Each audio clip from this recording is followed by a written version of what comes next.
नमस्कार दोस्तों, आज के इस वीडियो में बोर्ड की रिपेयरिंग करना सिखाऊंगा। इस तरह के जो बोर्ड हमारे घरों में यूज होते हैं, जब ख़राब हो जाते हैं तो आप ना तो इसकी रिपेयरिंग कर पाते हैं, ना ही दुकानदार के पास इसकी रिपेयरिंग करवाने ले जा पाते हैं। दुकानदार बड़े बड़े कामों की रिपेयरिंग करता है, बोर्ड वगैरह की रिपेयरिंग करते भी नहीं हैं और इसको आप कबाड़ में फेंक देते हैं। ऐसा भी नहीं होता है कि बोर्ड में जितने पार्ट लगे होते हैं एक ही बार में ख़राब हो जाते हैं, सभी को चेंज करना पड़ेगा तो ज़्यादा पैसे लगेंगे, इसको फेंक करके दूसरा नया ही ले लेते हैं। ऐसा नहीं होता है।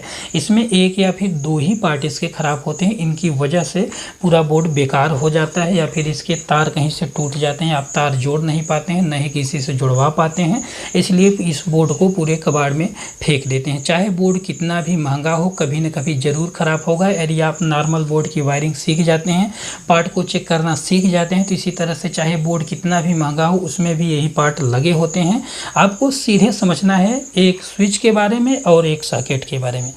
धीरे धीरे आप समझेंगे, एक वीडियो दो वीडियो देखते जाएंगे तो आपके समझ में आता रहेगा। आप अपने घर का भी पैसे बचाइए और दूसरे के बोर्ड की रिपेयरिंग करके आप पैसे कमा भी सकते हैं, क्योंकि ये स्विच 10 रुपये, 15 रुपये, 20 रुपये में स्विच सॉकेट होल्डर आते हैं और आप 10-15 रुपये से ही पैसे कमाने की शुरुआत कर सकते हैं। इसको पहले हम बोर्ड के माध्यम से समझेंगे और आपको सबसे सरल तरीके से समझाने का प्रयास करूंगा।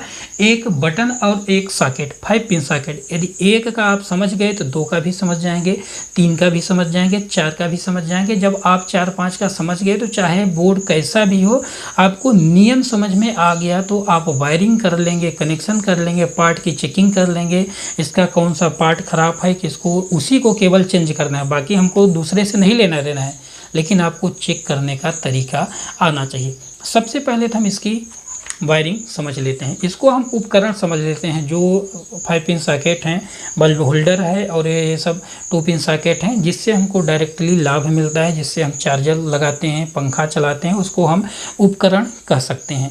और इसको स्विच या फिर बटन कह सकते हैं। केवल बोर्ड में 2 ही होते हैं, सबसे ज़्यादा 2 को ही चेक करना सीख गए तो सब चीज़ सीख गए। पहले यहाँ देखिए, फेस और न्यूट्रल देना रहता है। इसी तरह से इसमें कोई वो नहीं है कि कौन सा फेस है कौन सा, किसी भी वायर को आप फेस मान लीजिए, किसी को न्यूट्रल मान लीजिए, नहीं बन रहा है तब। ये देखिए बटन हो गई, ये हो गया सॉकेट हो गया। इसमें भी 2 पॉइंट बने होते हैं और इसमें भी 2 पॉइंट बने होते हैं। आपको इन दोनों पॉइंटों पर ए फेस और न्यूट्रल की सप्लाई देना रहता है। देखिए पहले हम न्यूट्रल को उठाएंगे और 5 पिन सॉकेट के एक पॉइंट में जोड़ देंगे। किसी भी एक पॉइंट में जोड़ दीजिए, कोई दिक्कत नहीं है।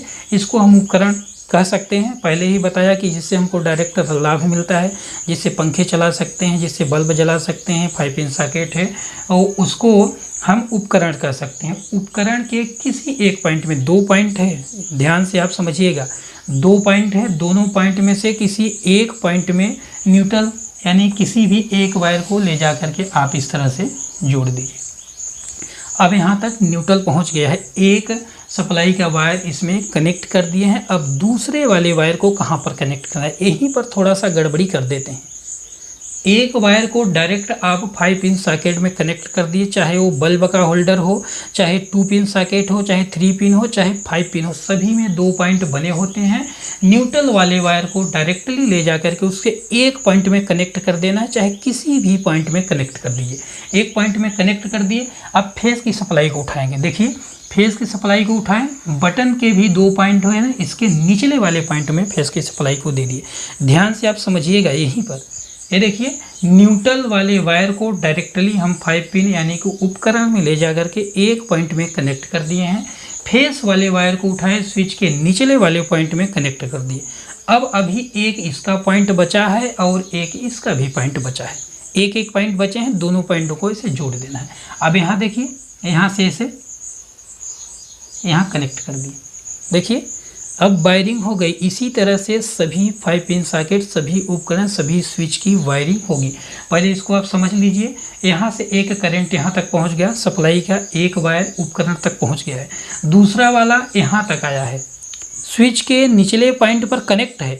अभी ये काम नहीं कर रहा है, ये काम कब करेगा, जब हम बटन को दबाएंगे तो यहाँ से करंट होते हुए यहाँ तक आएगा और यह काम करने लगेगा। यहीं पर आपको नियम समझना है। यहीं पर यदि आप गड़बड़ी कर दिए, अभी एक है, देखिए हमने बताया कि उपकरण के किसी एक पॉइंट में एक सप्लाई का वायर कनेक्ट कर देना। आपके समझ में नहीं आ रहा है तब, नहीं तो न्यूट्रल के वायर को उपकरण के एक पॉइंट पर डायरेक्टली हम कनेक्ट कर दिए। अब दूसरे वाले वायर को स्विच के निचले वाले पॉइंट में कनेक्ट कर दिए।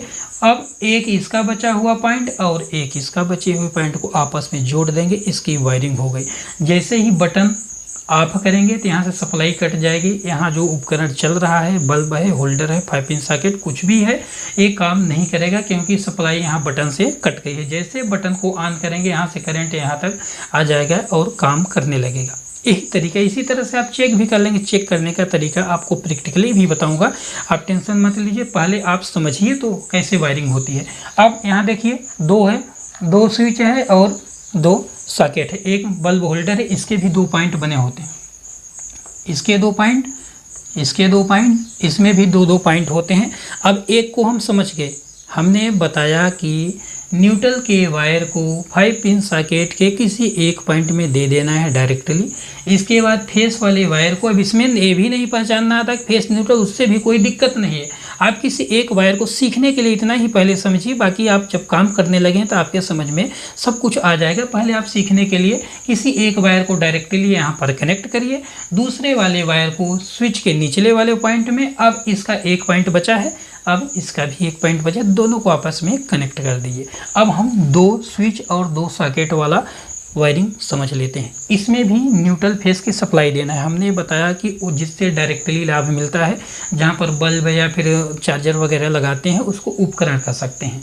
अब यहाँ न्यूट्रल के देखिए, न्यूट्रल के पॉइंट को आपको उपकरण के एक पॉइंट, यहाँ एक पॉइंट में कनेक्ट करिए क्योंकि उसमें एक ही 5 पिन सॉकेट था, इसलिए एक में कनेक्ट कर दिए। अब यहाँ पर देखिएगा, यहाँ ये है 5 पिन सॉकेट, इसके एक पॉइंट में कनेक्ट कर दिए। अब यहाँ देखिए एक और है, इसके भी एक पॉइंट में कनेक्ट कर दिए हैं, डायरेक्टली ले जा करके कनेक्ट किए हैं। ये देखिए न्यूट्रल के एक वायर को एक पॉइंट में इसके और एक पॉइंट में इसके कनेक्ट कर दिए। ऐसे ही जितने भी उपकरण होंगे सभी में 2 पॉइंट होंगे। न्यूट्रल के वायर को डायरेक्टली ले जा करके उनके सभी पॉइंट को आपस में शॉर्ट कर देना। जैसे इसको शॉर्ट कर दिए और इसको भी शॉर्ट कर दिए, यहाँ तक यहाँ भर न्यूट्रल मिल रहा है। 5 पिन सॉकेट में भी न्यूट्रल मिल रहा है, इसमें देखिए होल्डर है, इसके भी एक पॉइंट में न्यूट्रल मिल रहा है। अब क्या करना है, फेस की वायरिंग को समझिए। ये है फेस का वायर। अब स्विच के निचले वाले पॉइंट पर यहाँ दिए थे, निचले वाले पॉइंट पर यहाँ एक ही स्विच थी, इसलिए एक स्विच के निचले वाले पॉइंट पर दिए थे। यहाँ 2 स्विच है, दोनों स्विच के निचले वाले पॉइंट पर दे देंगे इस तरह से। ये देखिए, देखिए इसके निचले वाले पॉइंट पर दे दिए, इसके निचले वाले पॉइंट पर दे दिए। अब सप्लाई यहाँ तक है। अभी इसके वायर को जोड़ेंगे यहाँ पर, अभी एक पॉइंट इसका, एक पॉइंट इसका, और इन उपकरणों के एक पॉइंट खाली हैं। अब जैसे यहाँ हम जोड़े थे, स्विच के बचे हुए पॉइंट को उपकरण के बचे हुए पॉइंट से जोड़ देना है। यही काम हम यहाँ करते हैं। इसका एक पॉइंट बचा हुआ है, जिस स्विच से जिस वाले पॉइंट को कनेक्ट करेंगे उसी स्विच से वह चालू बंद होगा। देखिए अभी स्विच से इस वाले पॉइंट को ऐसे कनेक्ट कर देते हैं, पहुँच गया। अभी स्विच से इस वाले पॉइंट को कनेक्ट कर देते हैं, देखिए वायरिंग हो गई। एक का समझ लिए, 2 का समझ लिए। अब इसी तरह 3 बना लेंगे। 3 को भी इस तरह से ऐसे बनाना है, ऐसे 3 को भी बना लेते हैं ऐसे। इसके भी 2 पॉइंट, ये स्विच है मान लीजिए, ये देखिए, इसको भी इसी तरह से शॉर्ट कर देंगे। यहाँ पर दे देंगे, यहाँ पर न्यूट्रल फेस के वायर को, ये फेस के वायर को दे दिए। अब यहाँ पर बना लिए 5 पिन सॉकेट बना लिए आपको समझाने के लिए। इसके भी 2 पॉइंट, इसके भी 2 पॉइंट, इसके भी 2 पॉइंट। अब क्या करना है, न्यूट्रल के वायर को यहाँ से ले जाना है, सभी के एक पॉइंट में ऐसे शॉर्ट कर देना है, ऐसे शॉर्ट कर दिए। अब यहाँ देखिए, इधर से स्विच को एक पॉइंट में शॉर्ट कर दिए, फेस के वायर को ले जाकर। अब इसका एक पॉइंट खाली है, इसका भी एक पॉइंट खाली है, इसका भी एक पॉइंट खाली है। अब बचे हुए पॉइंट को बचे हुए उपकरण के पॉइंट से जोड़ देना है। जिस उपकरण को जिस स्विच के पॉइंट से जोड़ेंगे वह उपकरण उसी बटन से काम करेगा, ऐसे। ये देखिए हो गई। अब प्रैक्टिकल आपको समझा देंगे तो और अच्छे से क्लियर हो जाएगा और आपको इसकी वायरिंग सरल समझ में आने लगेगी।